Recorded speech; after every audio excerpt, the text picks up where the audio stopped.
Uzun illər peşə məktəblərində verilən təhsilə münasibət birmənalı olmayıb. Bunun obyektiv və subyektiv səbəbləri var. Burada əsas müzakirə mövzusu da verilən təhsilin keyfiyyəti ilə bağlıdır.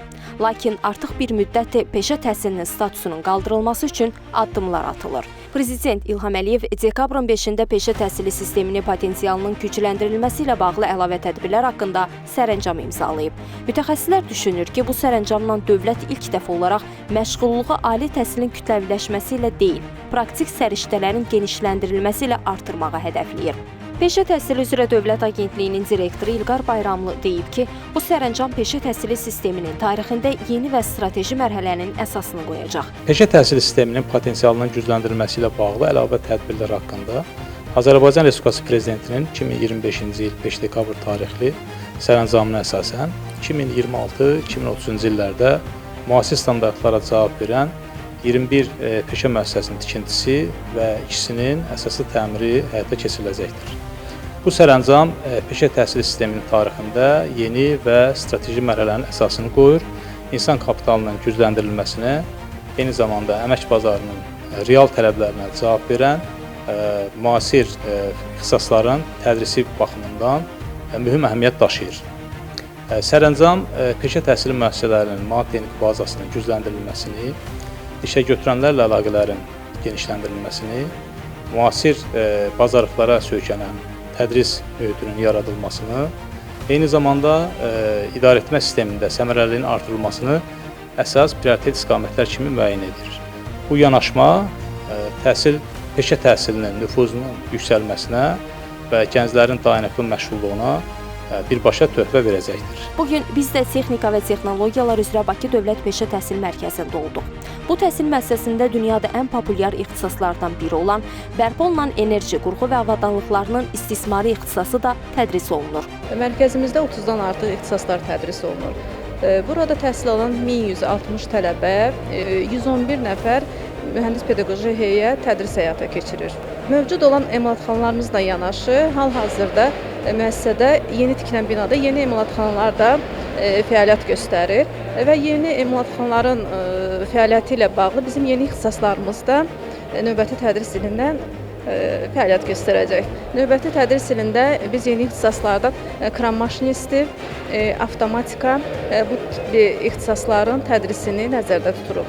Mərkəzimizi bitirən uğurlu məzunlarımız var ki, hal-hazırda Bakıda və Bakı ətrafı qəsəbələrdə və rayonlarda müxtəlif vəzifələrdə fəaliyyət göstərirlər. Hazırda təhsil müəssisəsinin özəl şirkətdə çalışan məzunlarından biri deyir ki, burada aldığı peşə təhsili onun üçün ilk real iş bileti olub. 33 yaşım var.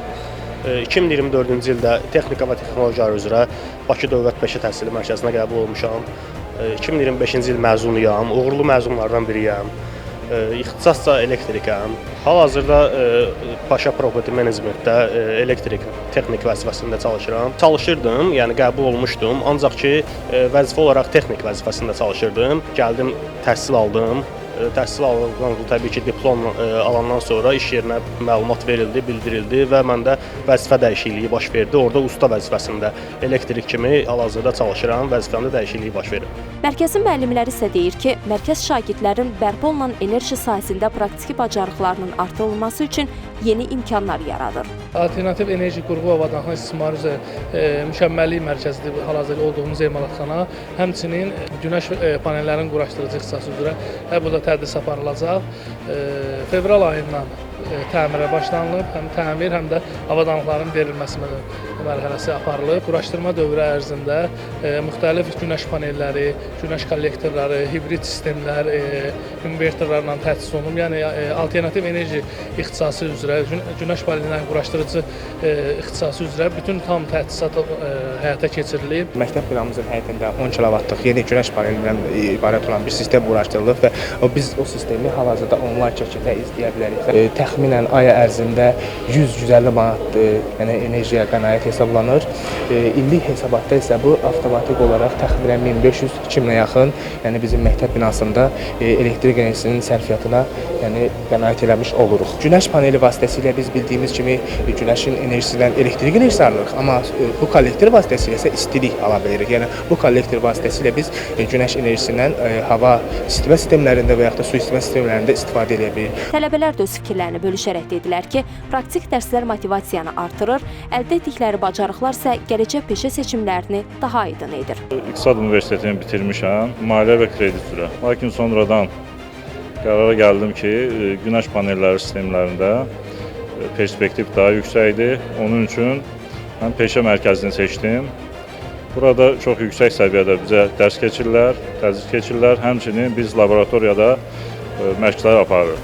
Peşə təhsili alan şəxs istənilən ölkədə, istənilən yerdə rahat, asan həm iş tapa bilər, həm öz işini qura bilər bu ixtisas üzrə, bu sahə üzrə. Açığı texnika və texnologiya marağım yüksək olduğundan bu sahəyə marağım oldu. Və bir növ Azərbaycanda bu sahəyə meyil olduğu üçün, inkişaf olduğu üçün biz də bu sahəni seçdik. Həm də maraq bizə çoxdur, aslında. Marağımız var bu sahəni öyrənməyə. Ən azından təbiətə qorumaq üçün, kəsintisiz enerji əldə etmək üçün çox gözəl bir fürsətdir. Yeni sərəncamın icrası peşə məktəblərinin həm maddi-texniki bazasına, həm də tədris prosesinin keyfiyyətinin yüksəldilməsinə təkan verəcək. Bu isə sanki uzun illər toz basmış peşə təhsili dəhlizləri üçün yeni nəfəslikdir. Artıq peşə məktəbləri yalnız diplom verilən məkan statusundan çıxaraq, real bacarıqların yoğrulduğu bir ocağa çevrilmək istiqamətində addımlayır.